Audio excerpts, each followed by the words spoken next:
Hello everyone, hope you're doing well. Today we are having a look at the M728. This is a combat engineering vehicle that is coming in for the Americans. It's based off the M60 and has a donkey gun, which is always very fun. It's also going to be a premium at rank 5 for the Americans. On the dev server it was 7.0. I'm guessing it's going to stay there because it's very similar to the Avery in terms of usability, but it also has a few little tricks up its sleeve as well, just to have a bit of fun with. Engineering vehicles in War Thunder, in my opinion, don't really work too well, but when you strap a donkey gun to them, they're not too bad, so hopefully we get more of these as long as they can defend themselves.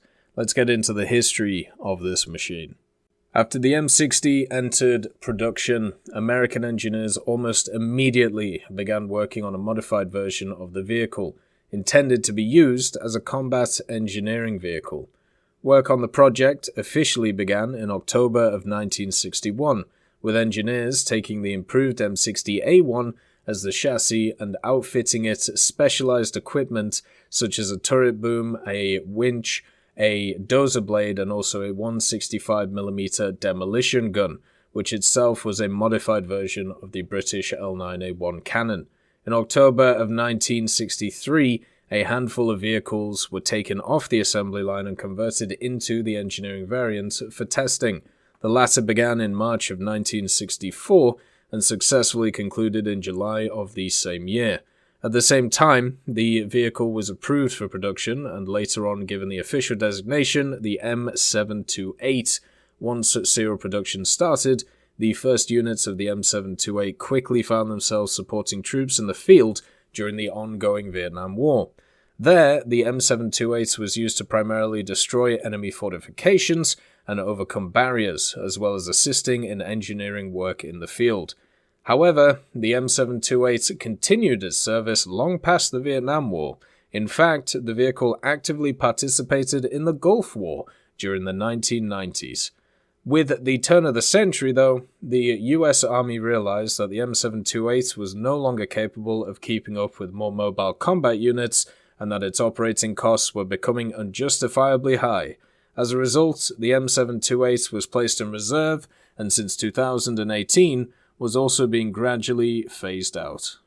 So when it comes to vehicles like this in War Thunder, I don't really have a lot of luck and I don't really enjoy them too much. The Avery is definitely not my cup of tea. Stuff like the Brumbar, the Sturmpanzer, even the Sturmtiger. It's really nice to see them in game and they offer a different gameplay experience, but I've never vibed with them. I've never really enjoyed them that much just because I find them awkward to use.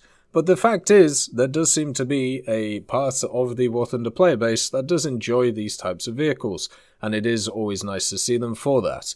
That's one really nice thing about War Thunder in general. It kind of is able to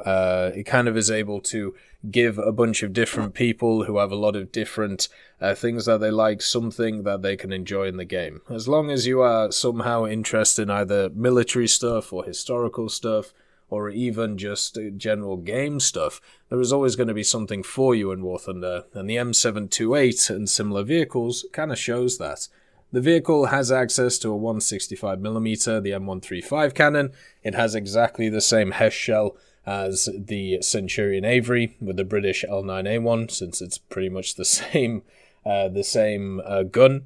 With its other factors, the scoop is always nice to have as additional armor, even though it isn't ever really used as a scoop. One of the issues with the M60 platform in general, especially the M60A1, is the massive cupola. The cupola itself is generally good for real-life purposes, but in War Thunder, it just becomes a big weak spot with anything with either chemical or HE munitions. It's been a long issue for me with the M60 platform, especially since I've had to play it in multiple tech trees now, with the amount of magacs that they've added. The cupola is used just to overpressure your whole crew, and it just annoys me. I really wish it wasn't the case for a vehicle like this for that to happen. The other factors that it has, obviously the big light, which isn't really ever going to be used, or at least I don't think it's ever going to be used. The crane system, which offers an interesting opportunity in War Thunder, and I would love to see it be something that actually is used, but I feel like it's not going to. It's just there for play. And then also as well, you have, a few other factors. You have the fact that you have the M60 platform, which can be quite mobile, especially at 7.0 and fully spaded. And then also at the same time, you have the machine guns on top of everything as well. I don't think this thing gets smoke grenades, which kind of sucks for it.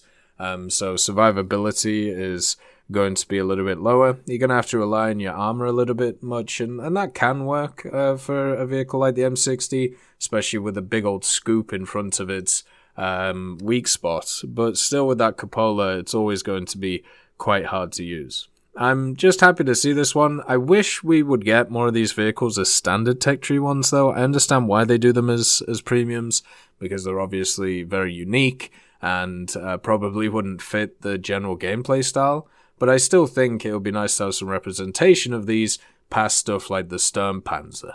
They're more donkey gun vehicles in tech trees that aren't artillery pieces would be nice to see. A lot of the artillery pieces are super lightly armored, which is a problem, like the Type 75 SBH and then the band cannon, the Rhino, for example. And it can be kind of annoying to use because of that, the 2S38 as well. I meant to say the 2S3M, not the 2S38, thank you.